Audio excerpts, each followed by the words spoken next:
when I got my first apartment, I was the first. I'm often the first in my peer group to do anything, whether it's go on stage and tell jokes, be in a band, release an album, own their first house, that kind of stuff. So I got my first apartment. All my friends were like, "It's crazy, man. How are you gonna afford all these bills and everything every month? Like that's just like $1,000 at the window every month just so you have a place to sleep." And I was like, "Yeah, and I have a place to do drugs and listen to loud music."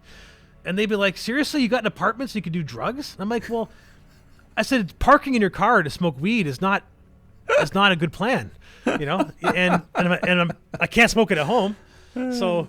I wanted a living room where I could put a bong on my coffee table and not feel like I was going to be in trouble, and that was my motivation. So, so it's amazing. And just like how I got into investing with stuff, like originally with cryptocurrency, is because I wanted to buy LSD on the internet because you needed Bitcoin to buy LSD. So I thought, well, I got to figure out how to buy Bitcoin then. Like it wasn't because I wanted to make money off of it. I literally just wanted to buy some drugs. So it's like a lot of my best life decisions were around me wanting to get high or make music, and it's kind of strange how that works out, but it's like that. So like the rent was important to me because if I didn't pay the rent, I didn't have a place to get high, I didn't have a place to play my guitar, so I was fortunate that I was, whatever my parents gave me that gift, or I just had that, my brain was wired a certain way. Like I'm able to see all the steps it takes to get to where I want to go, So back to the gear thing. The one thing that bugs me about my MIDI controller, I use a MIDI controller, 60 key, that's got some launch key stuff on it for doing like percussion and everything, but it's got no aftertouch. No aftertouch. Right. And that's an expensive feature. You go from like $200 to like $1,000 category for MIDI controllers if you want a keyboard with good aftertouch. So my DeepMind and my Polybrute have aftertouch. So I've been using, like, if I need aftertouch, and my little key step has aftertouch, but the one that's on my desk that I always use doesn't. Now Arturia makes some beautiful MIDI controllers. That's why I like my little key step. So I was looking at the Arturia Keylab Mark II, not the Essential, but the full version Keylab. So I think that the Mark II is $750 Canadian with 61 keys on it. I love the 88 key model, but it's an extra like $500 to get those extra keys, which is strange. Like from 49 to 61, it's a $100 jump, and then from 61 to 88, it's a $500 jump. No extra features. It's just more key bed, I guess. But they have, now it's not polyphonic aftertouch, or MPE, which is like that, where I guess you can like slightly touch the key and like get expression as you go down slower and whatnot. It just has regular aftertouch. The same thing my DeepMind has in my Polybrute. But mind you, because of that frustration, just the other day, I put the DeepMind keyboard, the day I found out about the gift, before I found out about it, I just happened to serendipitously put the DeepMind on my desk and move the MIDI controller over to the wall, so I have aftertouch. And because of that, I think it was a video or an article you sent me about how you can use hardware to control Omnisphere, and the DeepMind is one of the listed pieces of hardware that's been designed to control Omnisphere. So I decided to give it a try, and it's brilliant. It's amazing how well it controls, because Omnisphere doesn't take to automation very well. Like you can't automate Omnisphere the way you can automate Pigments and whatnot with a bunch of extra steps.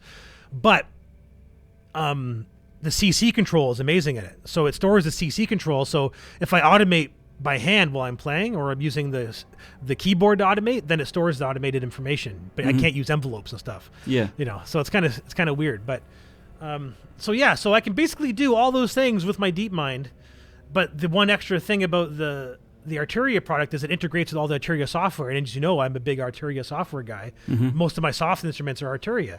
So I get a keyboard that's custom made to interact with the software that I have. Seems like a no-brainer in that regards. But again, do I really need a new MIDI controller? I have one that just doesn't have aftertouch, and I have a synthesizer that does have aftertouch I can use as a MIDI controller, right? So it's like, but again, none of these things I'd be in the market to buy if someone didn't say to me, hey, you're turning 40 in 3 weeks, I want to get you something nice, right? Yeah. So I feel like I'm being, and my wife kept saying to me, because I said, well, I my mixer for my PA is finicky, it could be replaced.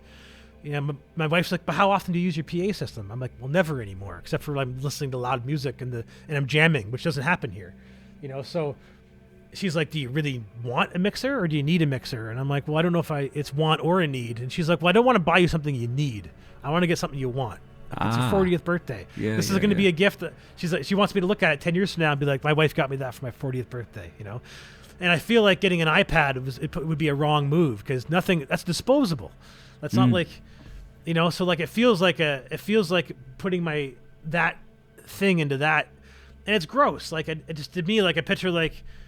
I got my best buddy John coming across the country for my birthday, and like I get this gift on my birthday, like, ooh, look at my shiny new iPad. Like it just seems so anticlimactic, you know? Yeah. But if I pulled out this beautiful dark tobacco wood handmade Canadian guitar, you know, like that would turn heads, you know? And, and I know I'd love that. And I know that guitar, I would record it all the time. It would change the way I write music for a year, because that would be all I want to play would be my new acoustic guitar, you know? And then, so I don't know, Perry. It's a tough one, and you're telling me the stuff about the iPad I was afraid to hear, because I was almost hoping you'd be like, get the iPad. If you're using it for music, it'll last for 20 years.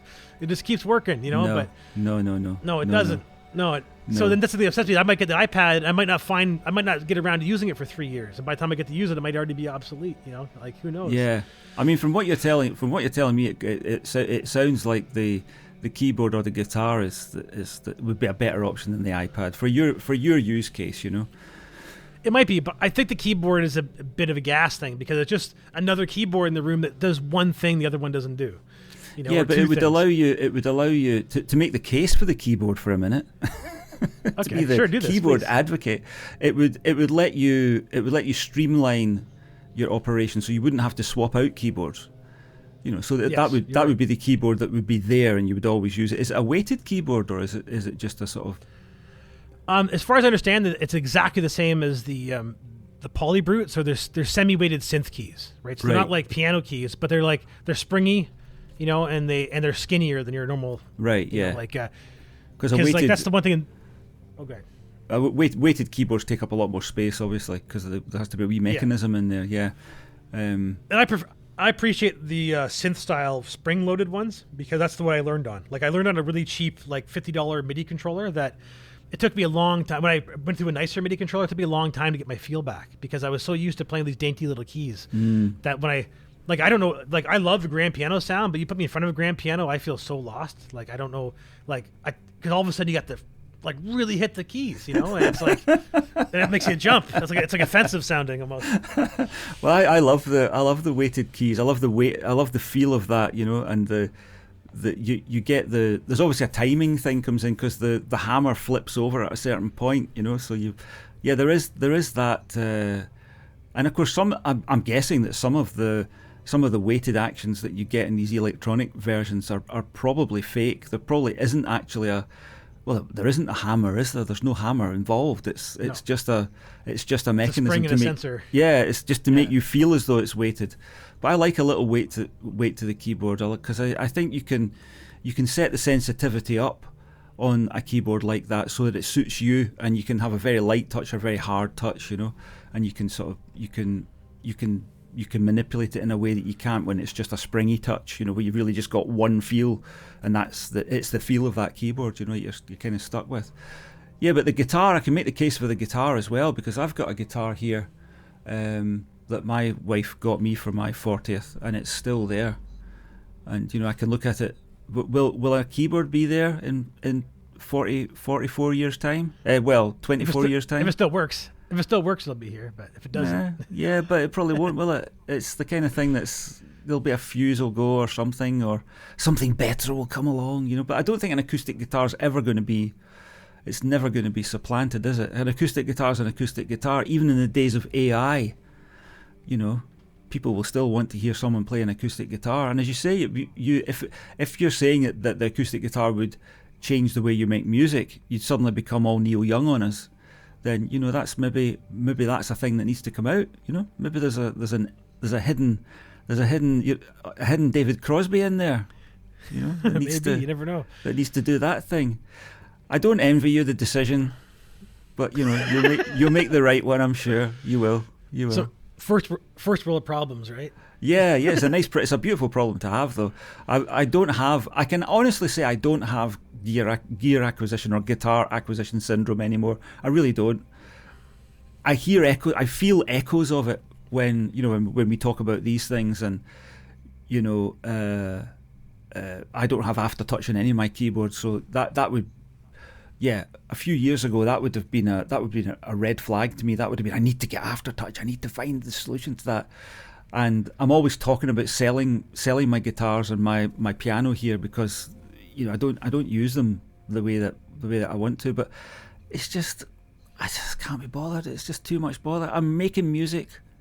I'm getting on with it. I've got everything I need to do it. So why would I want another thing? You know, the last thing that I got was that fellow who sponsors me, Tim, paid me a few $100, and I did up a guitar. But I would never have done it up if it wasn't for him. Turns out it was a great move because it's a great guitar now. That's the Pacifica? The Pacifica, yeah. I can't remember the last time I had. Probably 2018 when I retired. And I was like, I need to get a piano, I need to get a guitar, I need to get an iPad, I need to get myself sorted. That was the last time. And I think I was so guilty over the amount of money I spent then.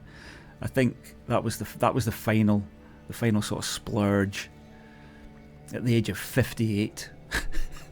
So there will come a point where you can't be bothered with it anymore. The decisions are too hard, you know. It's like you're thinking about getting a looping pedal or whatever it is, and you think, oh, which one will I get? It's just I can't be bothered.